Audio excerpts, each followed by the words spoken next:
Hello everyone, welcome back to my channel. ये लोहा और विंग का नेक्स्ट एपिसोड लेकर आई हूँ। प्लीज़ चैनल को सब्सक्राइब करना, लाइक करना एंड कमेंट करके बताना ये एफएफ कैसा लग रहा है आप सबको।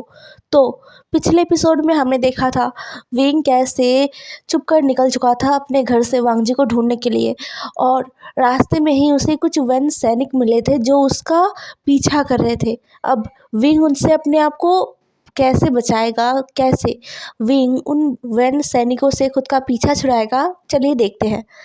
तो विंग जो ऐसा दिखा रहा था कि वो एकदम शराब के नशे में है, टुल है, और वो आगे चले जा रहा था। जैसे ही वो इन से बाहर आया ना, उसने महसूस किया कि उसके पीछे वो जो सैनिक है वो भी बाहर आ गए हैं।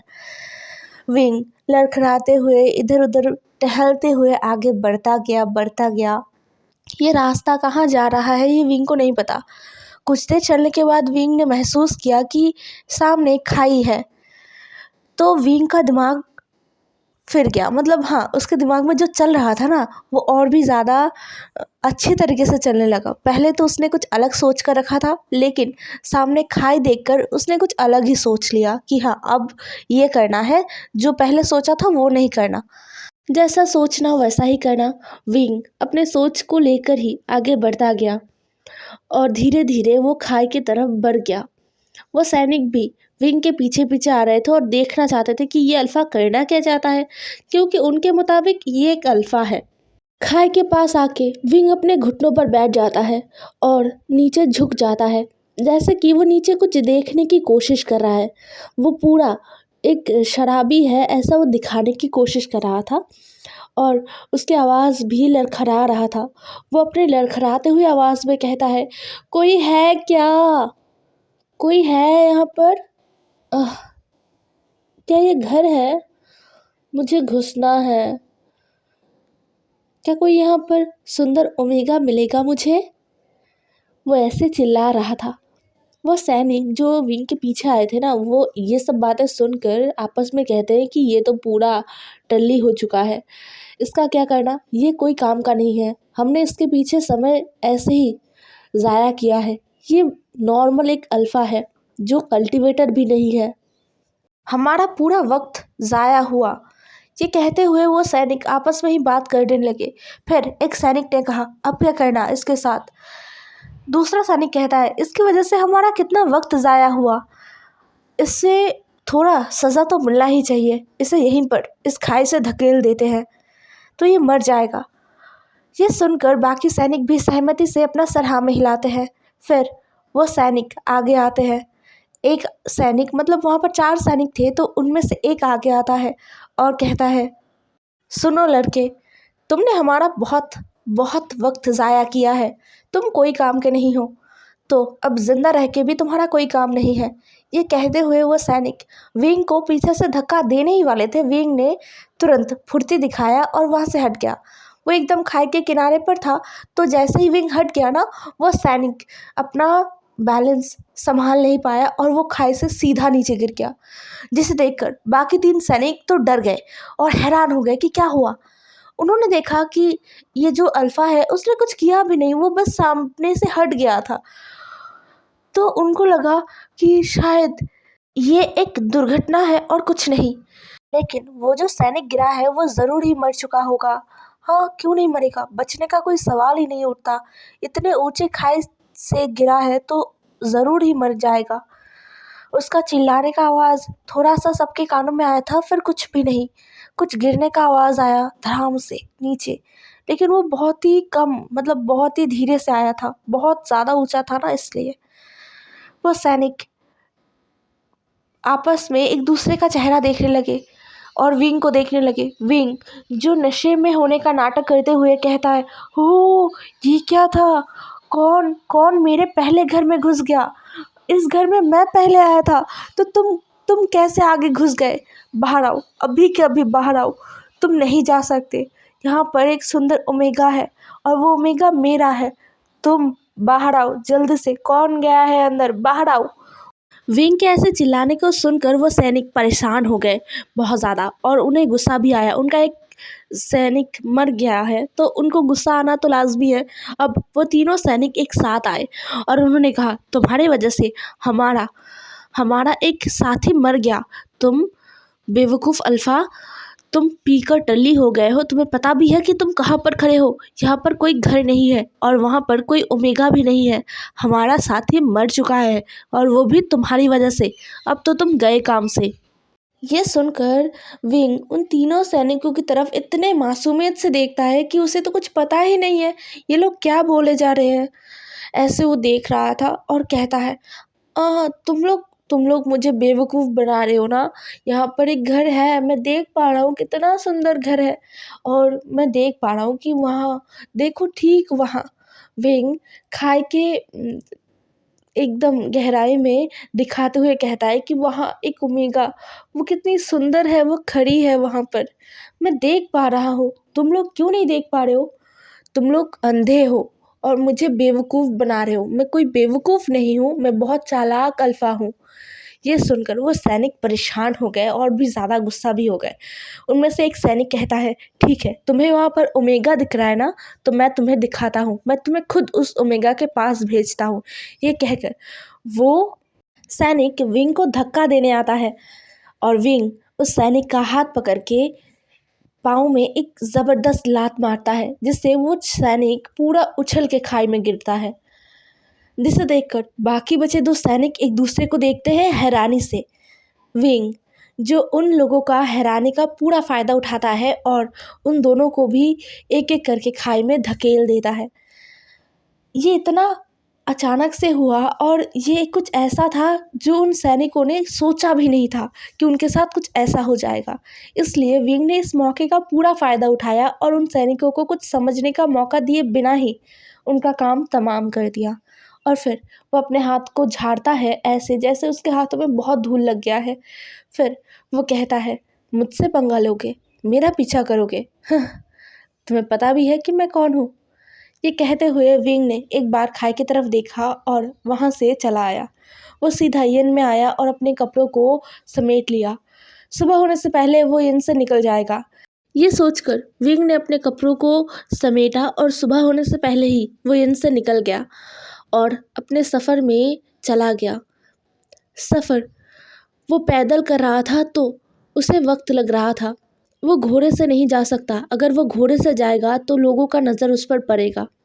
इसलिए वो जो साधारण अल्फ़ा होते हैं ना, जो मतलब कल्टीवेशन नहीं करते, ऐसे खेती बाड़ी करके बिताते हैं, उनकी तरह ही वो सफ़र कर रहा था, जिससे लोग उसे साधारण इंसान समझे और किसी का नज़र उस पर ना पड़े।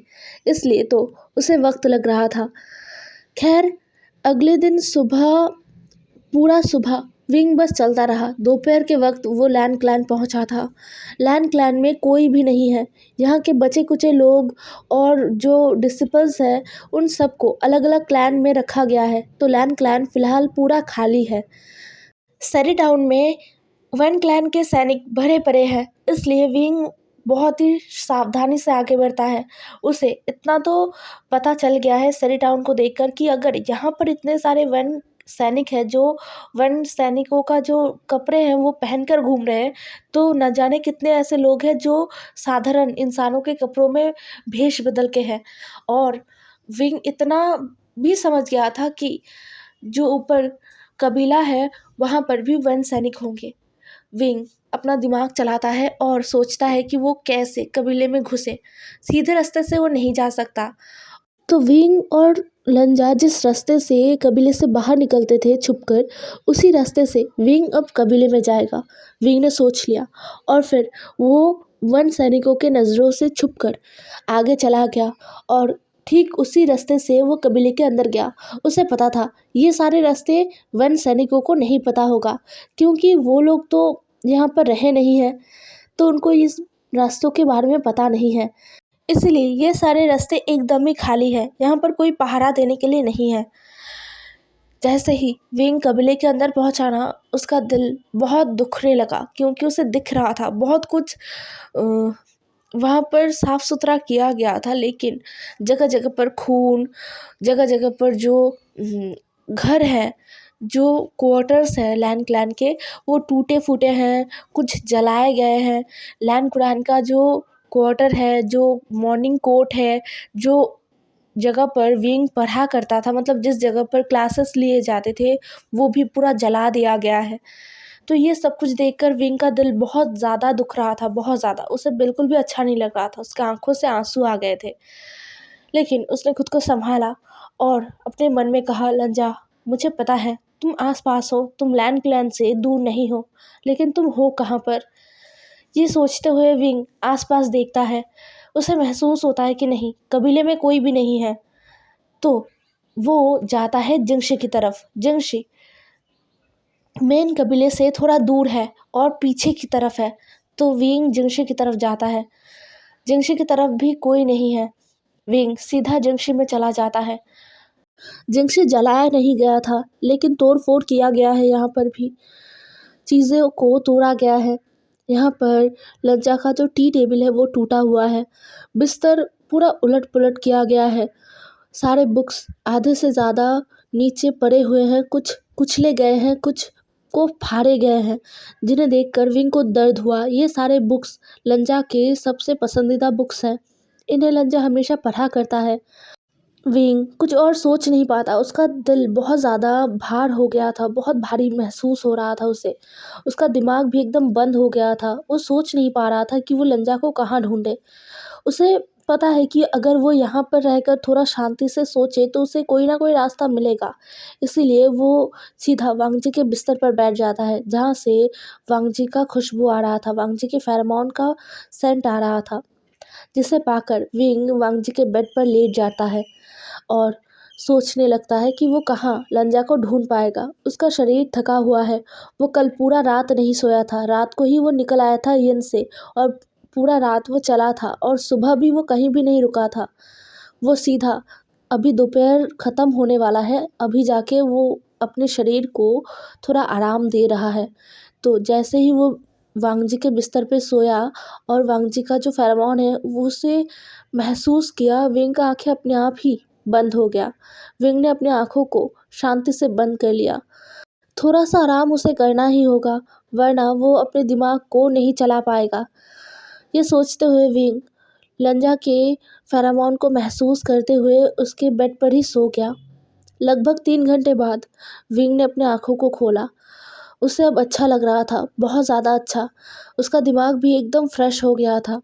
वो उठता है और बैठता है।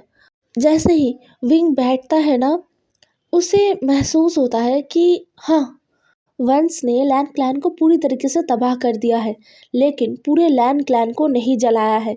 कुछ चुनिंदे घरों को जलाया गया है, जैसे कि लैन कुरैन का घर, लैन शिचैन का घर, जहाँ पर मॉर्निंग कोर्ट होता है वो जगह, और जहाँ पर क्लासेस लिया जाता है, मतलब जहाँ पर पढ़ाया जाता है डिसिपल्स को, वो जगह।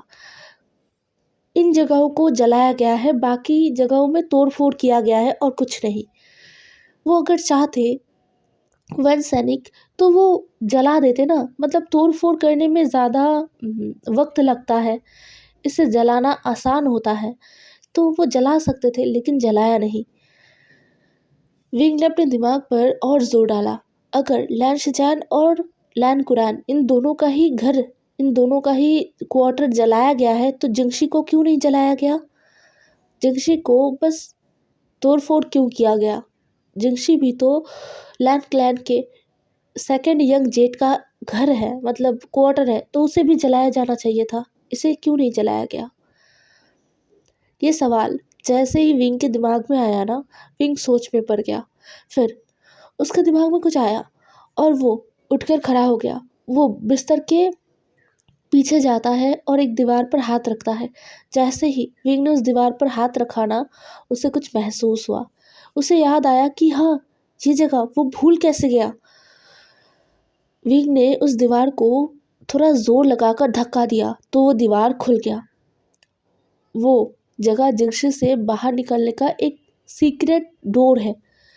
विंग को महसूस हुआ कि हाँ, वो भूल रहा है।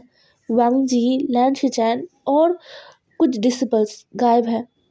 ज़रूर ही लान वांगजी और लान शिजैन उन छोटे छोटे डिसिपल्स को बचाने के लिए उन्हें एक सुरक्षित जगह में रखने के बारे में सोचेंगे। ज़रूर लान शिजैन और लंजा उन छोटे छोटे डिसिपल्स को लेकर पहले जिंगशी आए थे, फिर वो इस रास्ते से बाहर गए हैं और फिर वो कहीं छुप गए हैं। वो यहीं पर है आसपास। लैन कबीले से वो लोग बाहर नहीं गए हैं, लेकिन अगर वो आसपास है तो वो इतने दिनों तक कैसे छुपे हैं? उन्हें बाहर आना चाहिए था ना। कुछ तो गलत है, कुछ तो। वो आसपास ही है, ढूंढना होगा विंग, ढूंढना होगा, विंग अपने आप को कहता है। फिर फिर विंग उस पीछे वाले दरवाजे से ही निकलता है और आगे जाने लगता है। कुछ देर चलने के बाद पहाड़ी शुरू हो जाता है, मतलब थोड़ी देर चलने के बाद पीछे वाले जो पहाड़ है ना वो शुरू हो जाते हैं लैन क्लैन के। तो एकदम पहाड़ी के सामने ही विंग को एक हेयर पिन मिला जो प्योर जेट का है, जो झोंप में ना फंसा हुआ था। ये आसानी से लोगों के आंखों में नहीं पड़ने वाला, एकदम सूरज ऊपर है इसलिए। मतलब अभी तो दोपहर का टाइम हो रहा है, दोपहर ख़त्म होने वाला है, लेकिन सूरज तो है। तो सूरज का किरण आके उस जेट हेयरपिन पर पड़ रहा था और वो शाइन कर रहा था, इसलिए झोंप झाड़ियों के अंदर भी विंग के आंखों में वो पड़ गया। विंग ने उस जेट पिन को उठाया और देखा, ये लैन शिचैन का है जिसमें खून लगा हुआ है। विंग ने उस पिन को अपनी मुट्ठियों में कस लिया। वो सही रास्ते पर है। हाँ, विंग बस बार बार प्रे कर रहा था कि वो लोग सही सलामत हो। ये प्रे करते हुए विंग आगे बढ़ा और चलने लगा। सूरज डूब रहा था धीरे धीरे, लेकिन विंग नहीं रुक रहा था, वो आगे बढ़ता जा रहा था। लैन क्लैन के पीछे बहुत सारी पहाड़ियाँ हैं। विंग ने दो दो पहाड़ पार कर लिया, तब जाके एकदम अंधेरा हो गया था, चांद दिख रहा था। चांद जो पूरा था इसलिए अंधेरे में भी विंग देख पा रहा था, रात को भी विंग देख पा रहा था।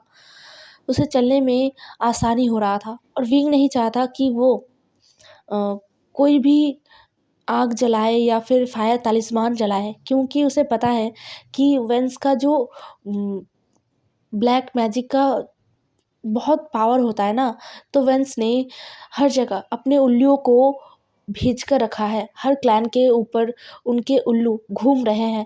अगर उनकी नज़रों में आग दिख गया तो वो लोग इस तरफ आ जाएंगे, इसलिए विंग आग नहीं जला रहा था, वो चांद के सहारे आगे बढ़ रहा था। इस तरफ घना जंगल है।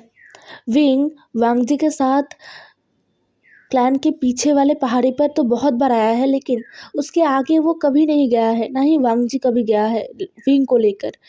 तो ये जगह विंग के लिए बहुत ही नया है, यहाँ पर क्या क्या है ये विंग को नहीं पता। खैर विंग आगे बढ़ता गया तो उसे बहुत तेज़ साउंड सुनाई देने लगा था। उसे महसूस हुआ कि आगे एक झरना है, जो बहुत बड़ा झरना है, जो लैन क्लैन के पीछे, मतलब लंजा के जिंगशी के पीछे जो झरना है, जिंगशी के पीछे जो पहाड़ी पे झरना है वो तो छोटा सा झरना है, लेकिन जो झरना आगे है वो उससे भी बड़ा है और बहुत बड़ा है। क्योंकि पानी का आवाज़ आ रहा था, विंग को भी प्यास लगने लग गया था। वो बहुत देर से चला जा रहा है। उसके पास कुछ सूखे खाने का सामान है जो विंग ने खाया था और वो उसके पास अभी भी है, लेकिन उसे अभी खाना नहीं, पानी चाहिए जो उसके पास ख़त्म हो चुका है।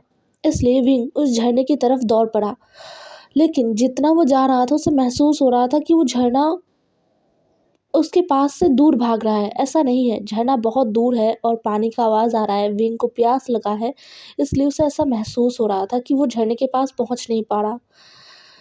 बहुत मुश्किलों से वो झरने के पास पहुंचता है तो देखता है कि ये जगह बहुत बहुत गहरी जगह पर है, मतलब आसपास चारों ओर पहाड़ है और बीच में ये झरना है और बहुत बड़ा सा तालाब है।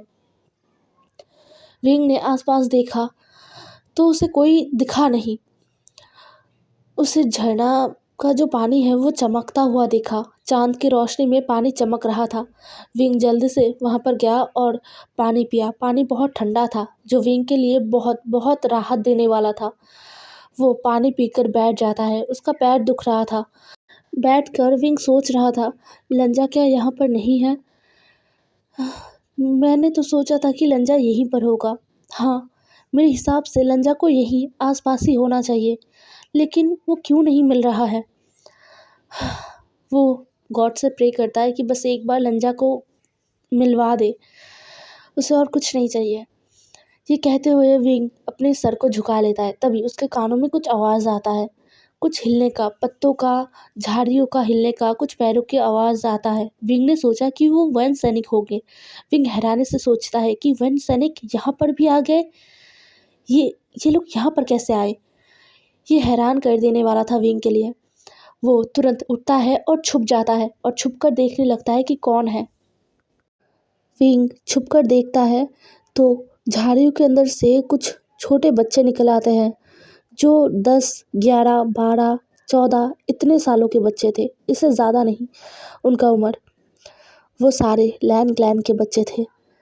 इन्हें देखकर विंग खुश हो गया, लेकिन विंग का नज़र वो तो बस लंजा को देखना चाहता है। विंग उन लोगों में लंजा को ढूंढने की कोशिश करता है, लेकिन लंजा उसे कहीं नहीं दिख रहा था। लंजा कहाँ पर है? क्या वो यहाँ पर नहीं है? विंग का बेचैन दिल थोड़ी देर में शांत हो गया। उसे वो इंसान दिख गया जिसके लिए उसका दिल धड़कता है। आज कितने दिनों बाद विंग को अपने दिल में थोड़ा शांति महसूस हुआ, विंग बता नहीं सकता।